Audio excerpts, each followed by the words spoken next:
பிரியமானவர்களே, ஆண்டவராகிய இயேசு கிறிஸ்துவின் நாமத்தினாலே உங்களை வாழ்த்துகிறேன். இந்த நாளிலும் நம்முடைய தியானத்திற்காக நீதிமொழிகளின் புஸ்தகம் 13ஆம் அதிகாரம் முதல் வசனத்தை நான் வாசிக்கிறேன். ஞானமுள்ள மகன் தகப்பனுடைய போதகத்தை கேட்கிறான், பரியாசக்காரனோ கடிந்து கொள்ளுதலுக்கு செவிகொடான்.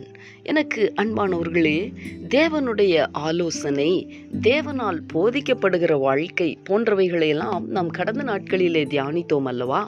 இந்த நாளிலே நாம் வாசித்த வசனத்தை சற்று கவனியுங்கள். 2 விதமான நபர்களை குறித்து சாலமோன் இங்கே அடையாளப்படுத்தி இருக்கிறதை நாம் பார்க்க முடிகிறது. 1 ஞானமுள்ள மகன், 2 பரியாசக்காரன். இந்த ஞானமுள்ள மகனை குறித்து தகப்பனுடைய போதகத்தை கேட்கிறவன் என்று வேதம் சொல்லுகிறது.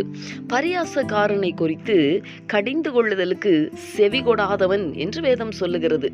அன்பரே, மேலே சொல்லப்பட்ட இந்த 2 வகையான பிள்ளைகளில் நாம் எந்த வகை?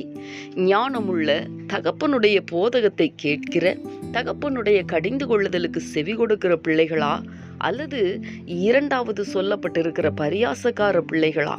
அதாவது தகப்பனுடைய போதனை என்பது 2 பேருக்கும் ஒன்று போலவே கொடுக்கப்படுகிறது.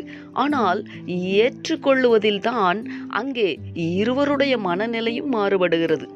ஏற்றுக்கொள்ளுகிறவனுக்கு வேதம் கொடுக்கிற பெயர் ஞானமுள்ள மகன். தகப்பனுடைய போதகத்துக்கு செவி கொடுக்காத ஒரு வாழ்க்கை நமக்கு வேண்டாம். அது நமக்கு ஆசீர்வாதமாகவே இருக்காது. அன்பரே, கடினமான காரியமாயிருந்தாலும் கீழ்ப்படுகிறதற்கு நாம் நம்மை அர்ப்பணித்தால் தகப்பனுடைய உள்ளம் நம்மை குறித்து மகிழ்ச்சி அடையுமே. அதைத்தான் தகப்பன் நம்மிடத்தில் எதிர்பார்க்கிறார். இந்த கர்த்தருடைய வார்த்தைகளுக்கு அர்ப்பணித்து நாம் ஜெபிக்கலாமா?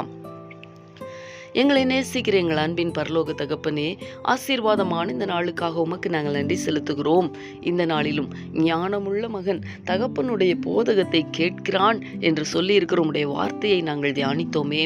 தகப்பனே, நாங்கள் ஞானமுள்ள பிள்ளைகளாய் தகப்பனாகிய உம்முடைய போதகத்தை கேட்டு உம்முடைய கடிந்து கொள்ளுதலை ஏற்றுக்கொண்டு அவைகளின்படி நடக்க எங்களுக்கு கிருபை தாரும் ஆண்டவரே, பலன் தாரும். உம்முடைய வசனங்களுக்கு, உம்முடைய வார்த்தைகளுக்கு கீழ்ப்படுகிற ஒரு வாழ்க்கை வாழ இந்த நாளிலே எங்களை நாங்கள் அர்ப்பணிக்கிறோம்.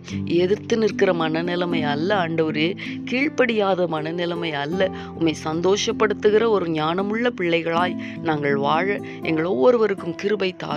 நீர் அப்படி செய்ய போகிறதற்காக உமக்கு ஸ்தோத்திரம். இயேசு கிறிஸ்துவின் நாமத்தில் வேண்டிக் கொள்ளுகிறோம் நல்ல பிதாவே.